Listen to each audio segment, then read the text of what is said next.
Randomized controlled trial of Blues Begone. This is the problem that I grandly set out to resolve about 12 years ago when I started to create Blues Begone. About 350 million depressed people in the world today, and the most common treatment for depression is nothing. The second most common treatment is antidepressants. And in my opinion, antidepressants are a very poor treatment for depression, and I'll show you some data which will illustrate that. So basically, people aren't getting very good treatment. Now, the point is, it doesn't matter how many therapists you train, with respect to talking therapies, etc., you're never ever going to be able to satisfy the need to help people with depression. Therefore, in my opinion, we need to rely on new technology. New technology has the ability, as you'll see, to create treatment strategies that engage people and take them through the whole CBT journey so that actually they get an effective treatment for depression and anxiety. And critically, I think you have to take the human being out of the process. There are plenty of people that CBT therapists can treat that really need a face-to-face therapy, but primary care patients with depression and anxiety, for the most part, don't really need a CBT therapist. I think that therapy really is self-help transmitted via a therapist. If you take the therapist out of the equation, you remove the cost and capacity bottleneck. And so in principle, you create a treatment that everyone could have. And if Blues Begone, for instance, was used generally, it would be about 5 to 10 euros for a clinical treatment for depression and anxiety. So Blues Begone is a home-based CBT package. You install it on a computer at home. There's a recent version which is internet-based. You work through it. It gives you between 20 to 40 hours of CBT. And generally, we say use a bit every day. So it actually gives you something to do for about 8 to 12 weeks. And people, the longest we've heard of is someone using it for 47 hours in total. But people use it as and when they're able to do it. It's a program which learns about the user. It learns about them, it speaks to them, and each person has their own unique Blues Begone.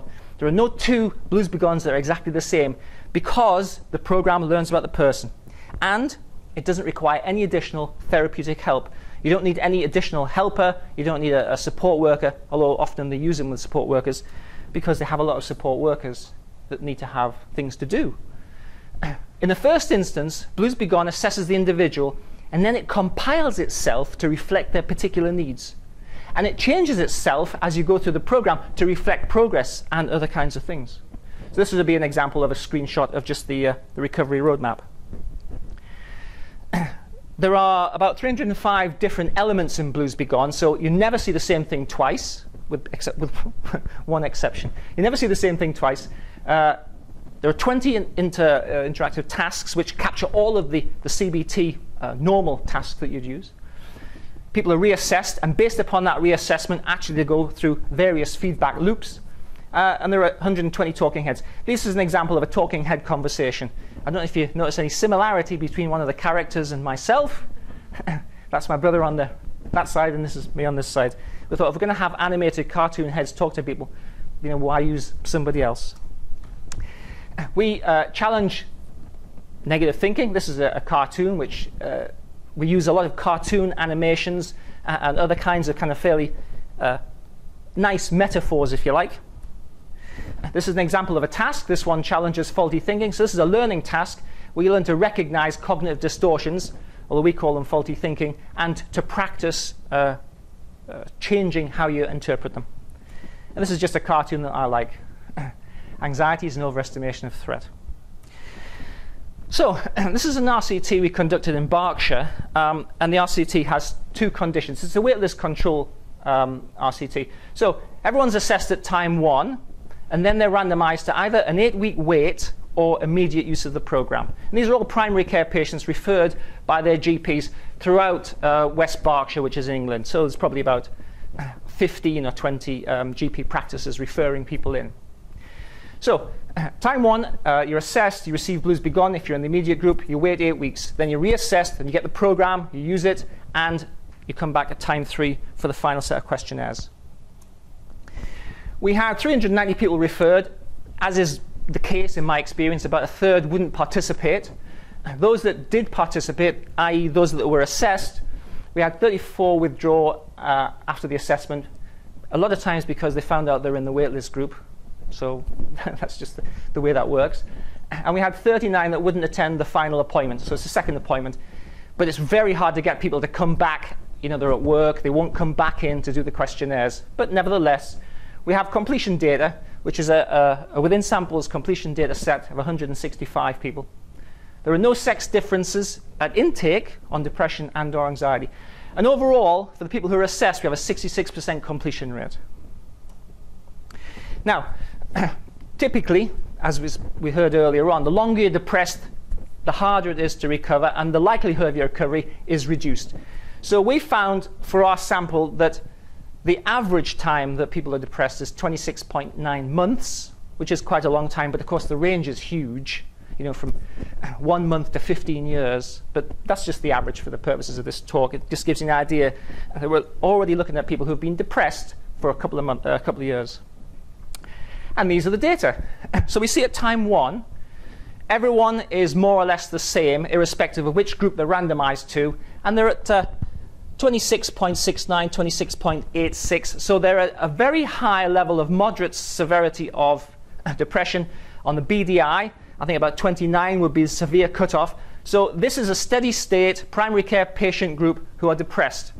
Now, if you look at the red line, that's the immediate group. They're assessed, they get Blues Begone, and they drop down to an average of 13 when they come back in for their second assessment. So they've got better by 15 BDI points. And they've done this completely themselves at home. They haven't had any other contact other than to reschedule the final appointment. The dotted line, which is perhaps a little bit misplaced, represents 14 on the BDI, which would be the scale at which we consider people to be cured, if you like, using that questionnaire. And then if we come along, we have the 6-month follow-up. People continue to get better. So at time 2 on the red one, they're 13 on the BDI, and at time 3, they're 6.5. So they continue to improve on the 6-month follow-up. They get to keep the program, however, so they can use it as much as they like for the rest of their lives or until it becomes completely defunct. Time 2, which is the blue scale, they're just the same as time 1 at the beginning. They wait for 8 weeks, and they get a little bit better. They go down to 23.4, so they make a little bit of improvement because they're in a trial. Then they get Blues Begone, and when they come back in, they're down to 9.8. So they make a substantial change. Now, when they've followed up 6 months later, 7.9, so they continue to improve. So here we see that the people who use Blues Begone actually have, in truth, a significant change on the Beck Depression Inventory with respect to anxiety without any additional human support. Anxiety is just the same, slightly nicer square, if you like. We start off with a moderate level of anxiety on the Beck Depression Inventory, 19.95, more or less. There's no difference between the groups. They're randomized, and again, the immediate group dropped down to 9.9, which would be a cure level below the cutoff, and the waitlist group actually don't get better. They don't get any improvement during their wait because, of course, if you're depressed and you're in a trial, you might have some hopefulness, but if you're anxious in a trial, it doesn't help you to moderate your sense of threat, if you like. And then they drop down to 8.3, and people continue to get better on the 6-month follow-up, but of course they still have access to the program. Now, using a measure of reliable change, which we 10 Beck Depression Inventory points drop,